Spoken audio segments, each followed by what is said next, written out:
Ladies and gentlemen, welcome to the CX Goalkeeper Podcast.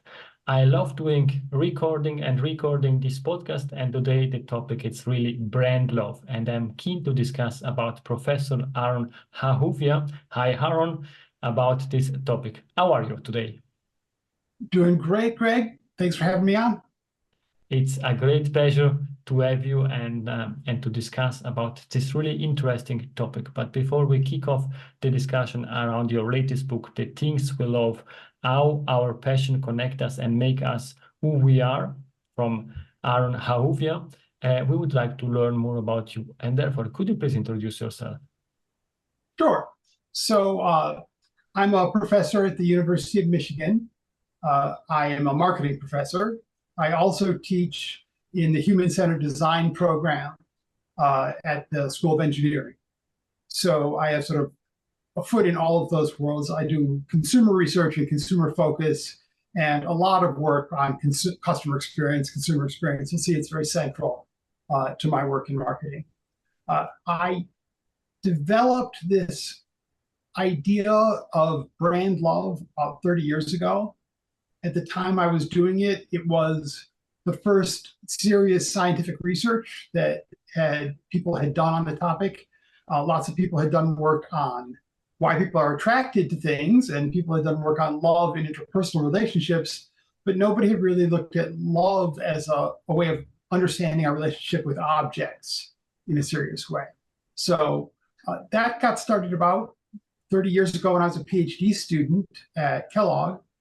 Now, if you put brand love into Google Scholar, you'll get over 20,000 different papers and conference papers and books about this. So it really, I'm very pleased at how it's caught on and taken off.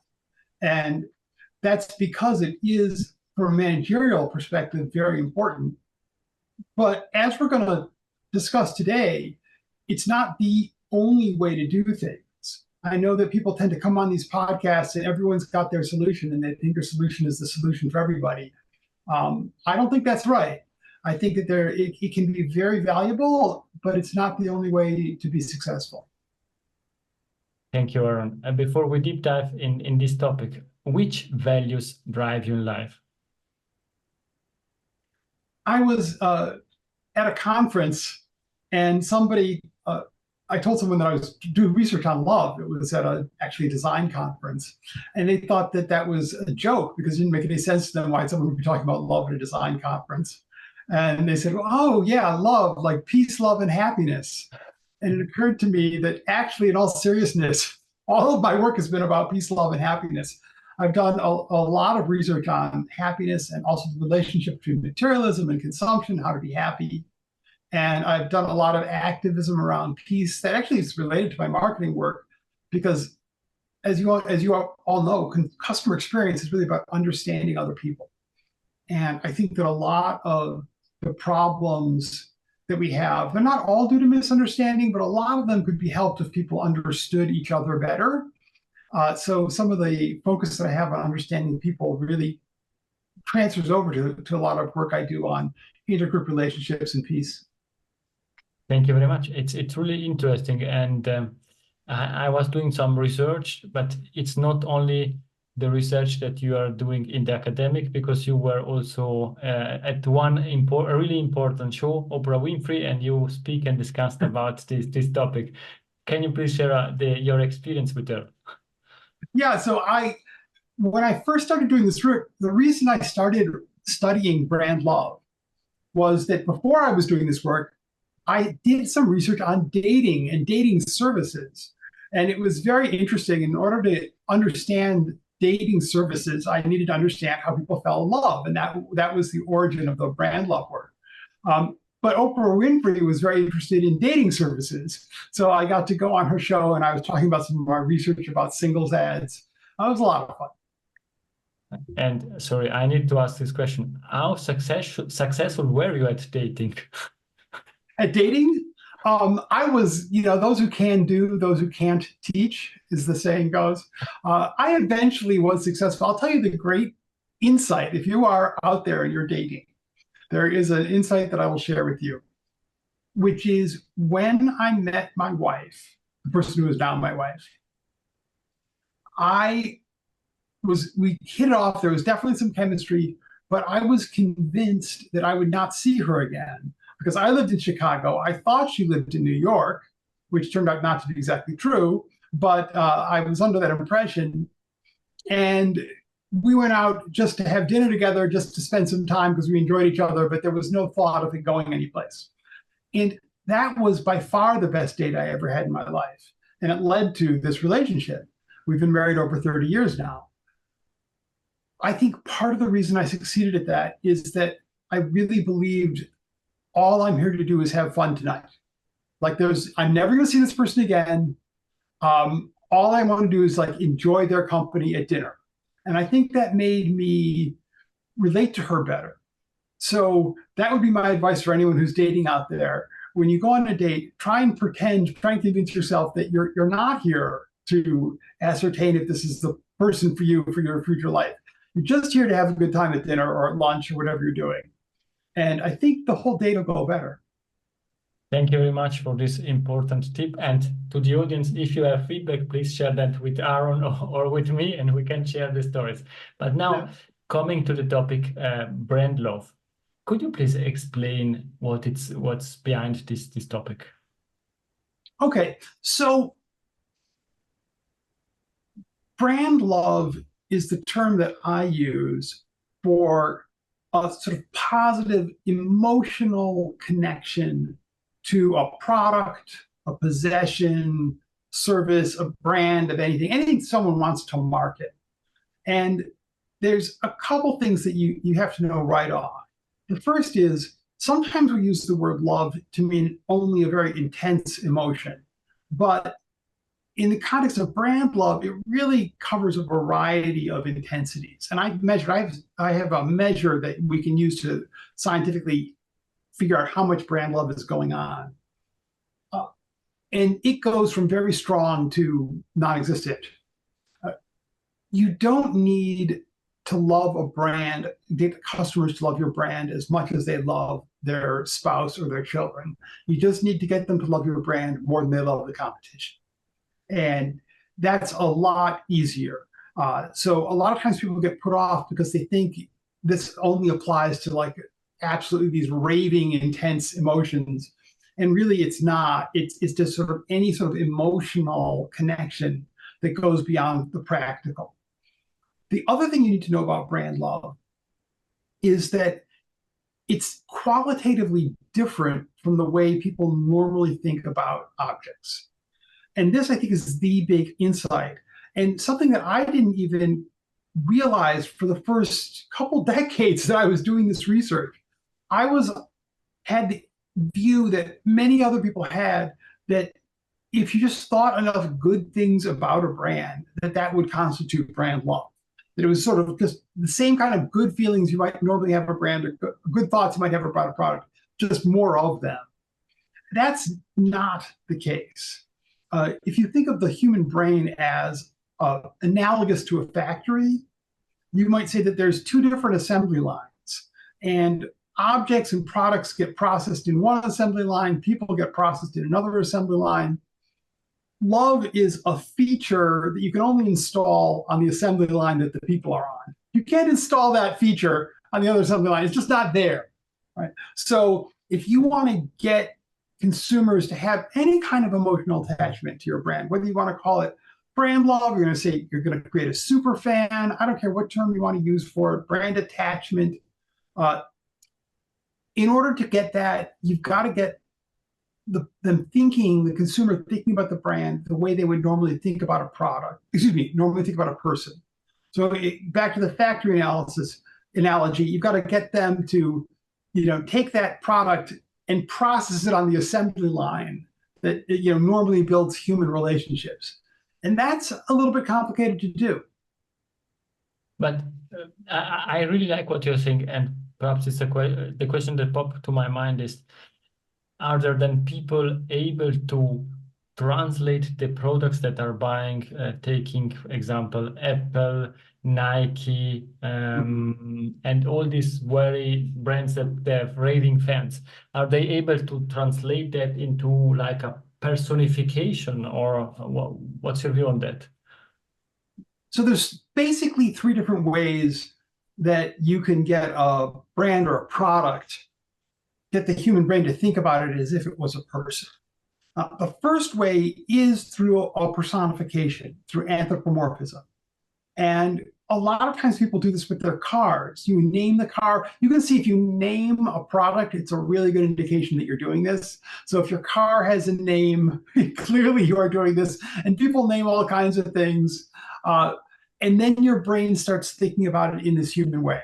So that's one way to do it. And that can be very powerful. In my research, I found that that has extremely powerful effects. And it's one of the reasons we're seeing this so much more in marketing and advertising. The marketers are encouraging customers to think about, to anthropomorphize their products and brands in this way. But that's not the most common ways that people do it. The second, much more common way is that you get the customer in their mind to connect the product very closely with some actual human being. So it could be, for example, people who love Ferraris. They have just, a lot of them are very, very interested in Enzo Ferrari, the founder of that company. And they have kind of a thing about him, and they connect him to the car, and the car is sort of his spirit. And so there's that strong connection with Apple. It was with Steve Jobs. But it could be a spokesperson. It could be a celebrity. With Nike, it's a lot of the athletes that endorse their products become the person that it's connected to.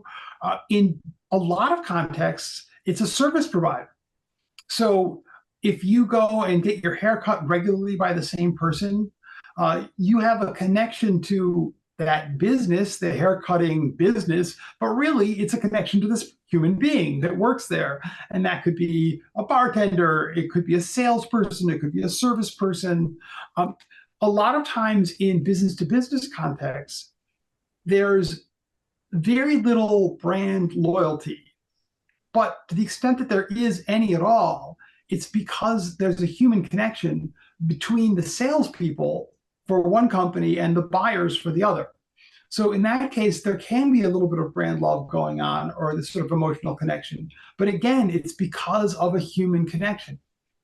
There's a podcast, not to mention one of your competitors, but there's a podcast that I think about sometimes called The Business of Customer Love. And at the beginning of that podcast, they always ask people, can you give an example where you experienced customer love firsthand? If you listen to that, you'll notice that like so often, the person will start off with saying, well, there was this person, this service person, I was at the airlines, and the flight attendant did this really great thing for me. So there's some sort of a connection to a person. So that's the second main way. The third big way has to do with the consumer's own identity. And that is that if the brand or the product can become symbolic of the person's identity, then they automatically start making it a part of themselves. They're a human being. They think about it in these human ways. And you can see that when people defend a brand online. If someone goes online and says something critical of a brand and other people rush to its defense, well, if what you find is emotionally what that person is feeling, the consumer, is they're feeling offended. They feel personally offended because somebody was criticizing this brand. Well, why would you be offended? You're only really offended if you yourself are criticized. It's because they do feel like they themselves are being criticized in this context. So getting the brand to be connected to the consumer's identity is the third big way that that happens. And so if you can do one of those three things, either get the consumer to see the brand or the product itself as human, or connect the brand to some other important person in the consumer's mind, or get the consumer to see the brand as part of their identity, then brand love is a very viable and potentially very profitable strategy for your company. If none of these three things are going to happen, then you need to think about other strategies. It's really interesting. And one side note, I don't see other podcasters as competitors, but they are an enrichment because they are doing their job, sharing information, news, and so on. But this is a side comment. What you're saying, I really like that, and I always use soccer, and I know that at your university, it's football very important, but I think you can relate to what I'm saying. I am really avid soccer fan, and I am for a specific team. And for me, this team is an entity. If the president is not good or one player is not good, I say, I don't care, because in 1, 2, 3 years, they're not here anymore. But this entity, this team is there. And I think this is the first personification. The second one is really using soccer players, the best one. And if you score a goal when you're playing with your friends, you say, I am day one and I scored the goal and so on. And this is a great guy. And the last thing is, I always find excuses if my preferred team lose a match. It's the referee, it's the other team. The next time will be better. It's not so bad, but please don't speak bad about my team and so on. And I think this is extremely interesting, because your explanation I can really relate also with this soccer example. Oh, absolutely. And sports are one of the great ways that you can see brand love in action. I mean, sports fans absolutely love their teams. There's no question about that. Another place, and you can see for exactly the reasons you were saying, right? It has all three of these kinds of properties to it and creates that deep emotional connection. There's this term super fans, which I think is an excellent term. And a lot of people are doing really good work around that, really interesting work. One thing that is worth noticing with regard to super fans and sort of turning your customers into super fans is, well, what's the origin of that, right? Who are the original super fans? People are sports super fans of athletes or teams. They're super fans of musicians. They're super involved with actors or for movie stars or something along these lines. That's where the sort of the original comes from. And you'll see that people are very naturally super fans of those kinds of brands. What all those brands have in common? They're all actually people, right? So super fan is another word for love. It's just a different word for love. And it's naturally directed at these people. And then people say, okay, but I want my sneakers, or my phone, I want it to have super fans in the same way. Well, it's not a coincidence that people are naturally super fans of humans, and that you've got to do a lot of work to get them to be super fans of a sneaker, right? And part of that work is figuring out how to take the way they think about people and get them to think about your brand in the same way. It's extremely interesting. And now that you're sharing that, I think it's quite clear that it's a sales strategy to have people buying more stuff, more retention, and so on. What are the best examples that you are using to explain brand love? Do you have some companies that you often use as a case study? Well, the number one that everyone thinks of is Apple. And Apple, of course, is, in my research, it's the most loved brand. Apple is very serious about brand love. Inside the company, they measure brand love.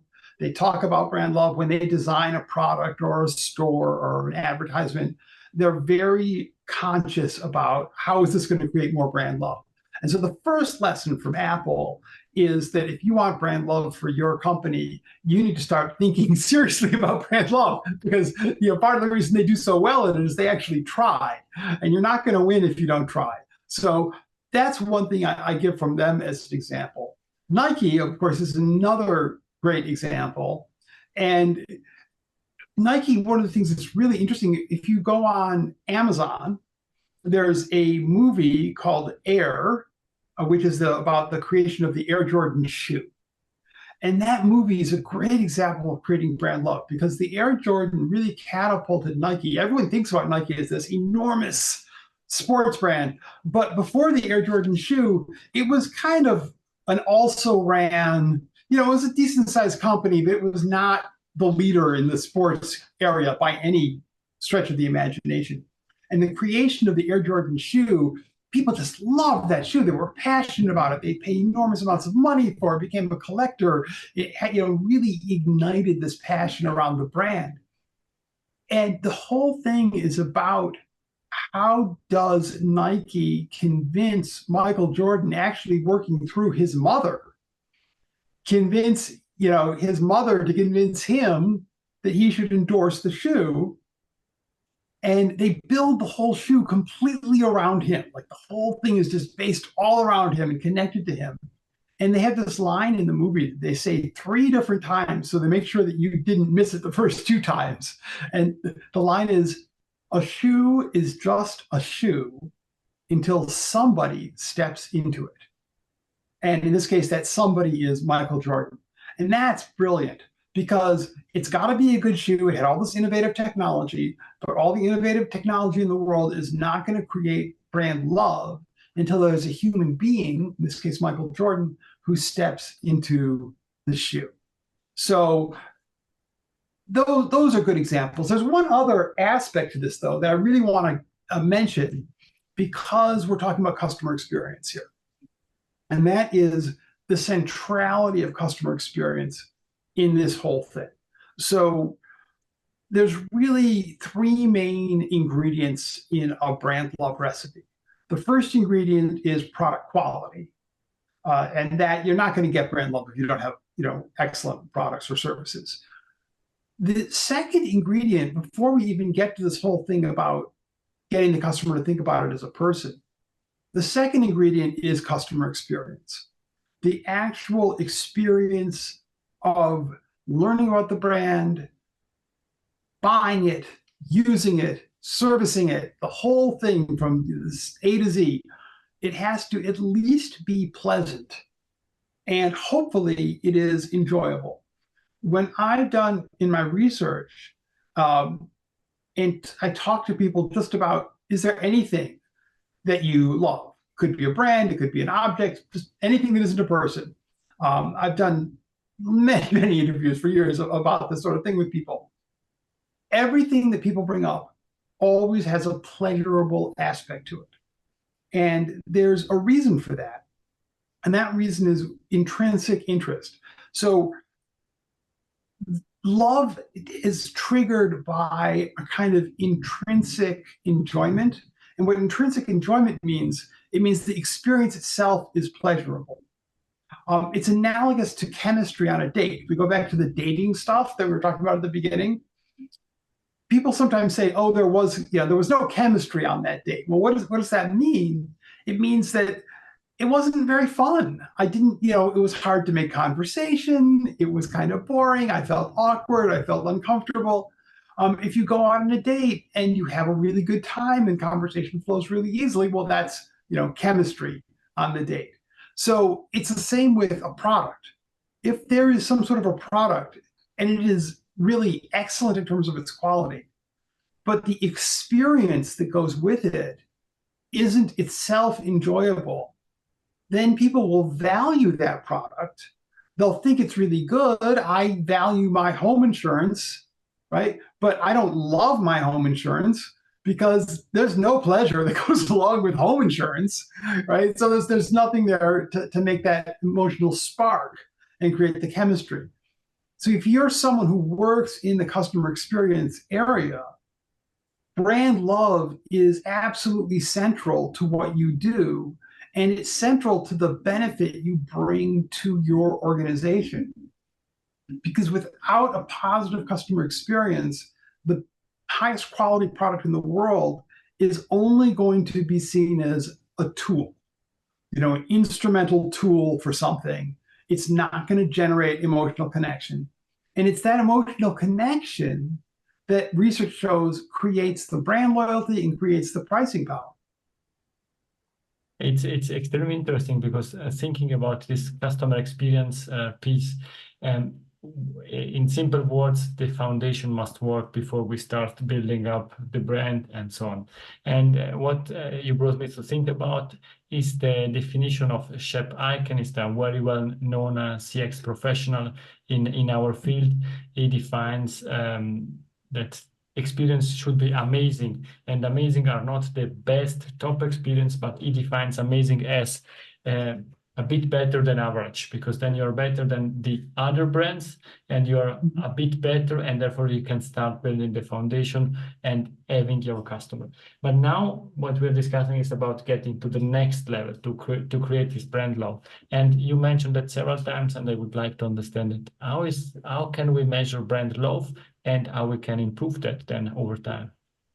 Yeah. So I have a measure of brand love that's sort of a generic measure that people can use. And it's just a series of questions that you can ask people. You can even just ask them, how much do you love this brand? And it doesn't work as well if you're trying to design a program for a major business. You want to measure things really accurately. But it's not terrible to just ask someone, how much do you love this brand? So one of the things I've done with quite a few companies is taken that generic sort of measure and customized it for their company. And that has, with those companies, I have NDAs about exactly the details of it, but they're very pleased. It helps them measure and monitor this, and we all know, that which is measured improves. So if you contact me, I'd be happy to send you a copy of the generic measure if you're interested in that. It's published, and you can use it for academic research for free. You have to license it if you want to use it for commercial research. So one of the keys here to really building brand love is measuring, so you can know what's going on and see if you're improving and seeing if what you're doing is having some sort of an effect. Beyond that, I talked about this recipe. There's really a 3-part recipe for building brand love, and that is, product quality, which you all know already. Like, everyone listening understands the importance of product quality. And I make this analogy sometimes to a cinnamon roll. All right, so a cinnamon roll, if you want to make a cinnamon roll, product quality is the flour. It's like the main ingredient. It's the biggest thing. It makes up the bulk of it. But if that's all you have, it's not very interesting. It's just a pile of flour.